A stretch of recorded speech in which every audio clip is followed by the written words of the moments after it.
I feel like the committee already showed us what they value. They do. They did. Yeah, 100%. Cincinnati coming in undefeated. The AP poll, coaches poll, they've been riding. They've been sitting up there. They got a nice bump from Notre Dame.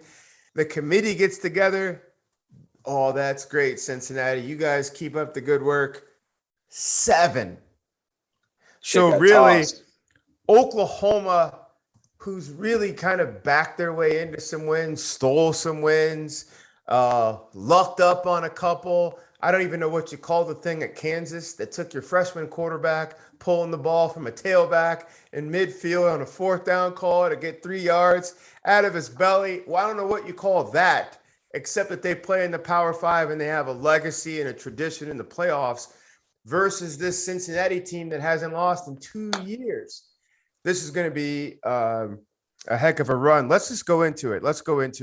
So initially, the initial college football rankings. Dagan, can you give us the playoff rankings? The initial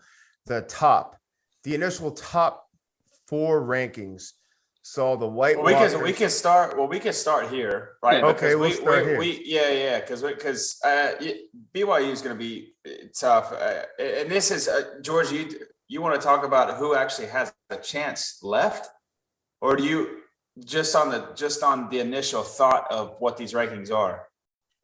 I want to talk about this is the initial rankings.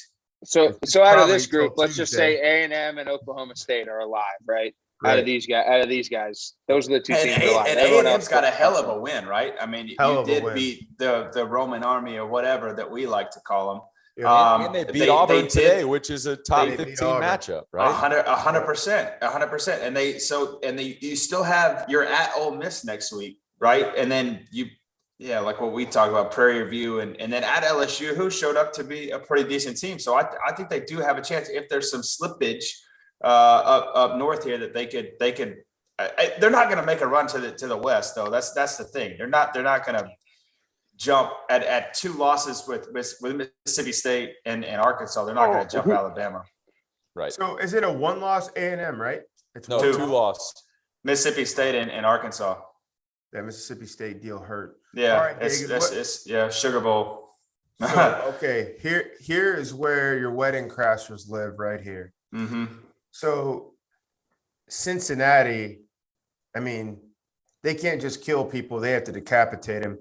Michigan has to run the table. Oklahoma wakes up out of there. Oklahoma has some real traps in front of them. I mean, I hate to even call them traps. At Baylor, Oklahoma State, Iowa State, all 3 have the firepower.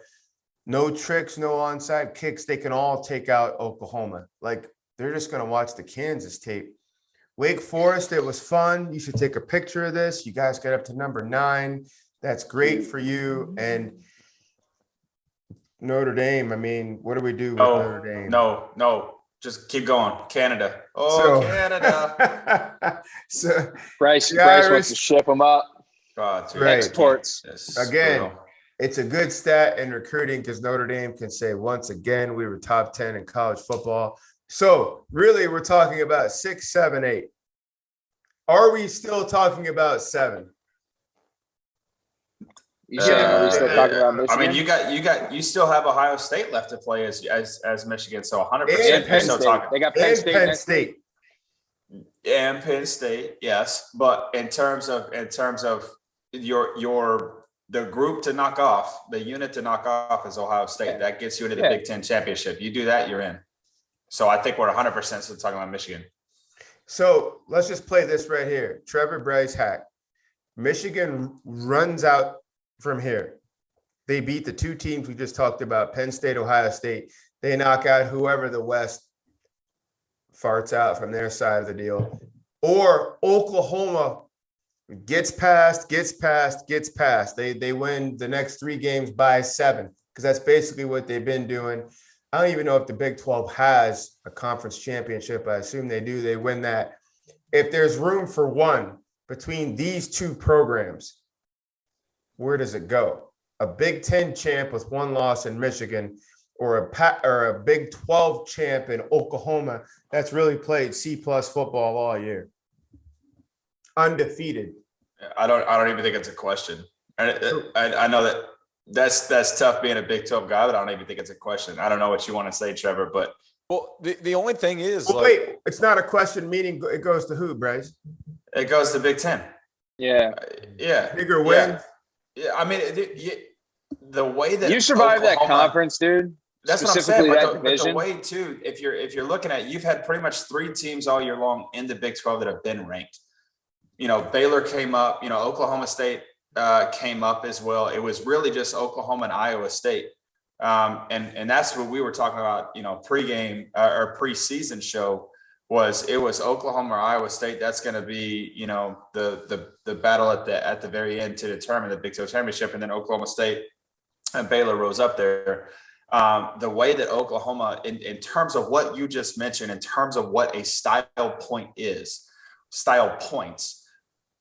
how do you barely beat, into the fourth quarter a Tulane team? How do you barely beat into the fourth quarter a Nebraska team? How do you barely beat a Kansas team that people are shellacking at Lawrence, at home? I mean, you just, when you look at in totality, the season that in terms of production that Lincoln Riley and the Oklahoma Sooners have put on the field, you cannot even begin to think that OU belongs in there outside of what Michigan has to go through at the back end of this season, or Michigan State, or an Ohio State, since we're talking about those 3. That's my opinion. Go ahead, Trevor, since your pretty smile is going. The thing is, I don't disagree with you.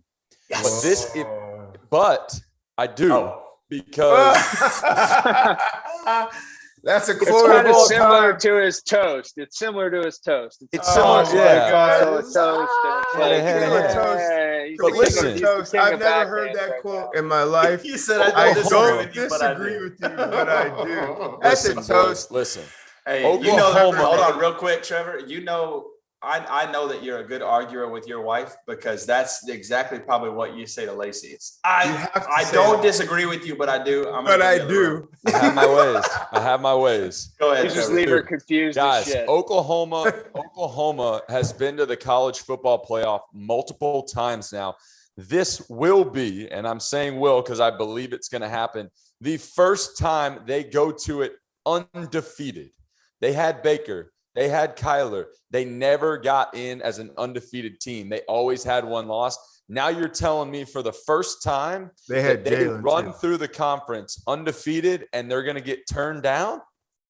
It's not going to happen. It's an undefeated Power 5 conference champion. But look at we're talking about Big 12. We're talking about Big 12 versus Big 10 here. Correct. Assuming that Oregon gets in, because the committee, again, has already shown us what they want. So you're telling me, let me ask you this then. How many times has Oklahoma been national championship? And how many times has Ohio State been the national championship? They are going to pull the Big Ten. I get it.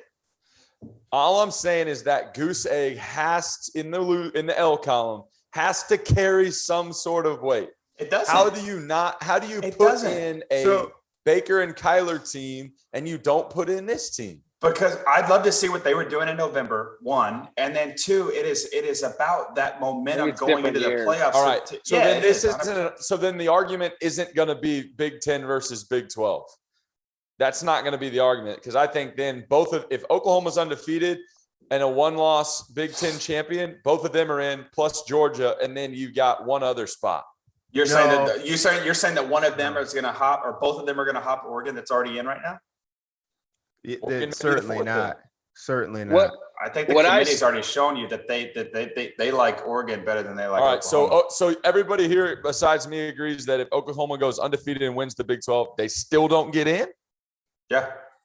Pending if everybody else. I'll put my Bet Rivers money on that right now. So be it. I didn't say that. So, I think the wild card is Alabama. Do they take a 2-loss Alabama if Alabama goes and gets beat by Georgia? Do they take a 2-loss Alabama or not? I think that is ultimately the thing that needs to get decided, and we're not going to find that out for another 4 weeks. Well, let's answer that question. Let's answer that right now. Texas A&M, do we really look at Oklahoma's schedule and think that Texas A&M couldn't run the table against Tulane? I don't even know who WCU is. Nebraska, West Virginia, Kansas State, Texas, who's just, they're in the spa. TCU, Kansas, Texas Tech, Baylor, Iowa State, Oklahoma State. Texas A&M, who went toe-to-toe with Bama and led for 3 of the 4 quarters and beat them. They couldn't go through Oklahoma's schedule and get them? I think they could. Okay, so now answer that question. So you answer that question. I get what you're trying to do here, but George. that's Bama's first loss. If Bama loses again, it'll be to the White Walkers. That's 2 losses. So if the committee looks at their 2 losses and says, okay, put their losses against Oklahoma's schedule. Let's just walk through Oklahoma's schedule. Technically, all win. Not technically. Let's just do the respect. They are undefeated. 5 points. 5-point differential against Tulane at home. They beat WCU 76-0. What's WCU stand for, Trevor? No clue. Don't care. Worcester sauce, whatever. 76. So they beat Nebraska. They beat Nebraska by 7. They beat West Virginia by 3. Kansas State by 6.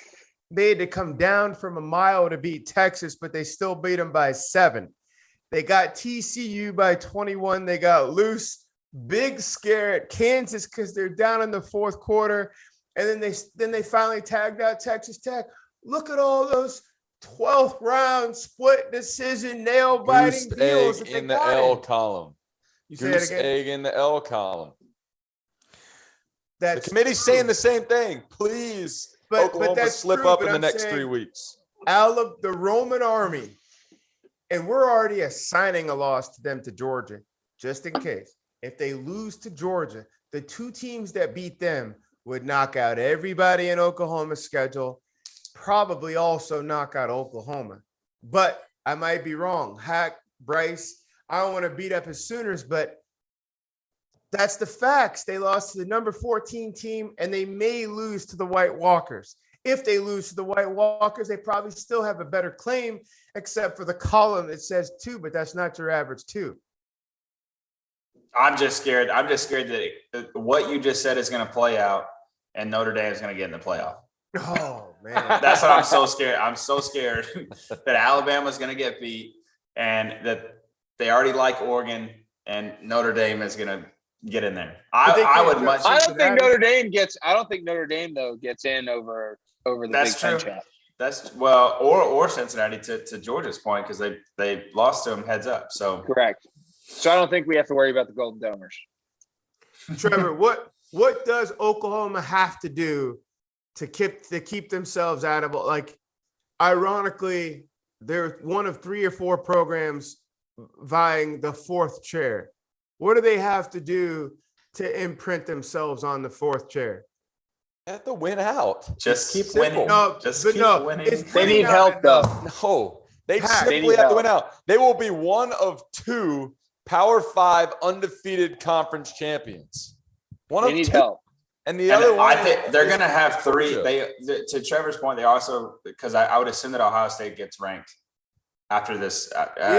Maybe not, but they're going to have 3 ranked teams coming down the stretch to solidify.